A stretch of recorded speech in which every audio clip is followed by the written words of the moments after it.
Let's talk San Diego State Aztec basketball. Yes, you can come home. That's one of the topics on the table this segment on Sports Watch. This is Lee Hamilton, back with more phone calls in a minute. Great to have with us former Aztec, former Syracuse Orange man. He's really carved a nice career for himself once his playing career is over. Newest member to Steve Fisher's Aztec staff. He's coming home. Tony Bland joins us here at Double X 1090. Welcome back. This is kind of neat. Oh, this is awesome. Like I was trying to explain to Coach Dutch, if I knew the words, I would sing a love song, So I'm happy to be here, and just, my family and everybody, it's the best feeling ever. So let's track back for a minute. You start at Syracuse, you play, you come back to the West Coast. What triggered the decision to leave an Orange program that was really good? I think it was, I'm a Southern California guy, my family, my friends, everyone's in Southern California. So, when I see the New York guys at Syracuse with their family in the stands and their AAU coaches and buddies coming to the game, I kind of miss that feeling. And along with my grandfather getting up there in age, and I just want to be back closer to home. The transfer process, how did you wind up at San Diego State? Were other people in the mix? Sure. I took a visit to UCLA and USC, and even went up to the rival UNLV program. But I wanted to be a part of something special. When you think about UCLA, it's a million guys that come to mind when you think about that program. And I wanted to be a trailblazer. I wanted to be a guy that when you think about San Diego State basketball, Tony Bland was one of the first guys that come to mind. And that was my main thing, making my decision along with playing for a coach like Coach Fisher.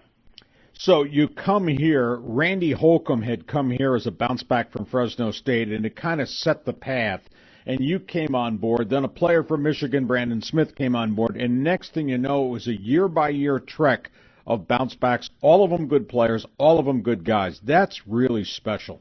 Right, I agree. I think everyone's starting to realize that the hidden gem, I think they see that San Diego is a wonderful city.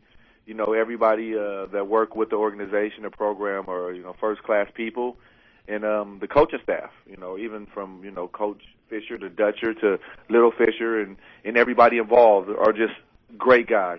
So when you have that combination, it's why not? Why not come here? Why not want to be here and be a part of it?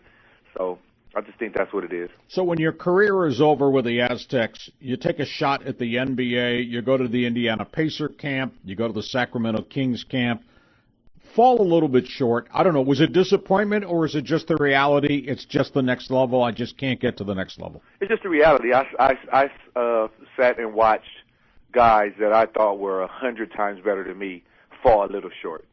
So I know a lot of it is timing. I know a lot of it is positioning where you're at in life. So, it's the reality of it, and I tried. I gave it everything, and, fortunately injuries, played a part also, and it didn't work. But, I met a lot of great people along the way, and, I think everything is for a reason, and me going to those camps and me being around, allowed me to, better myself as a person, and I think it helped. So you banged around in the USBL, the minor leagues, but you crossed paths first with John Starks, and then you crossed paths with what I think is a really bright guy in Michael Cooper. What was that like?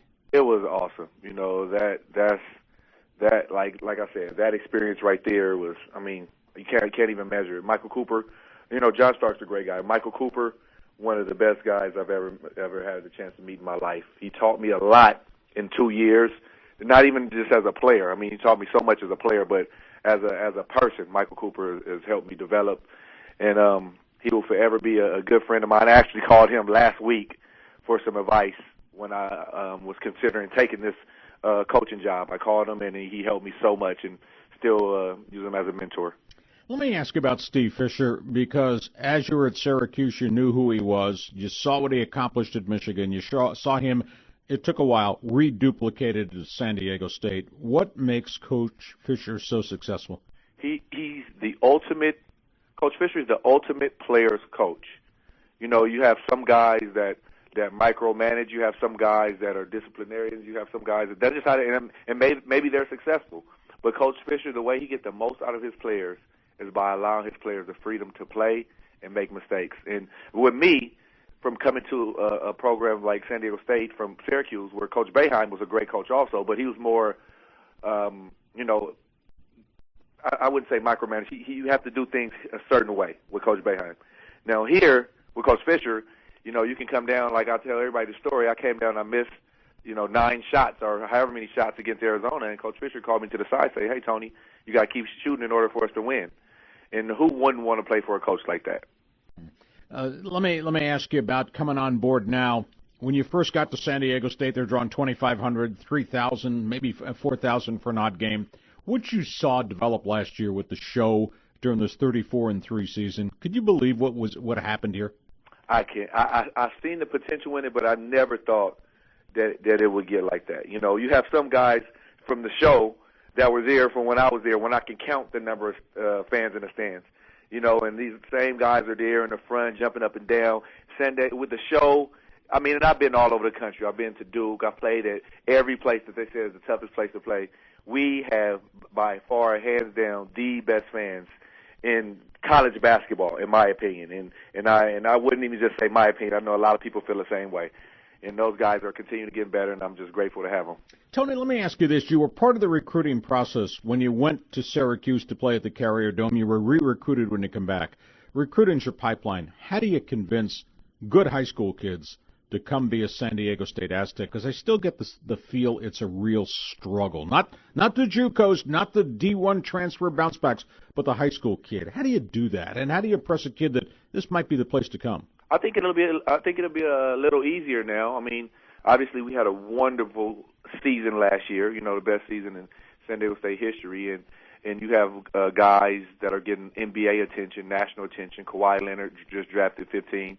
So when you go on someone's home, say, hey, we have guys getting drafted and we're winning 30 games. It kind of makes it a little easier, along with the show, things like the show and the coach doing a great job. And you have guys that like me that come back after coaching in the NBA, or coaching guys that played in the NBA. I just think we have a lot to bring to a top high school kids home that can sway him to come this way. Now I'm not saying they're all going to come this way, but we have a lot to bring.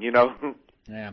I'll tell you what, I salute you. One storyline is, well, Tony Bland's coming back to San Diego State as an assistant to Steve Fisher, but lost in that is the fact Tony Bland went back to school to get his degree, because you can't get hired unless you got that degree. And a lot of guys that go off to the NBA and go off to go play abroad never show up back on their campus. I'd say thumbs up and credit to you, because you knew what you wanted to do. Oh, thank you. I really appreciate it. That was I wouldn't say that was easy either, but it was a challenge, and I felt like I accomplished a big thing in life, because it's not easy. And I had a lot of help with these guys here, and we made it happen, and that was the big thing, and I really appreciate it. Thank you very much. Yeah, sunshine and palm trees here is a hell of a lot better than shoveling snow so you can get inside the Carrier Dome, isn't it? I'll tell you what, it's like night and day. Tony, I appreciate it. Congratulations on coming back home. We'll talk to you again. Thank you very much. I appreciate it.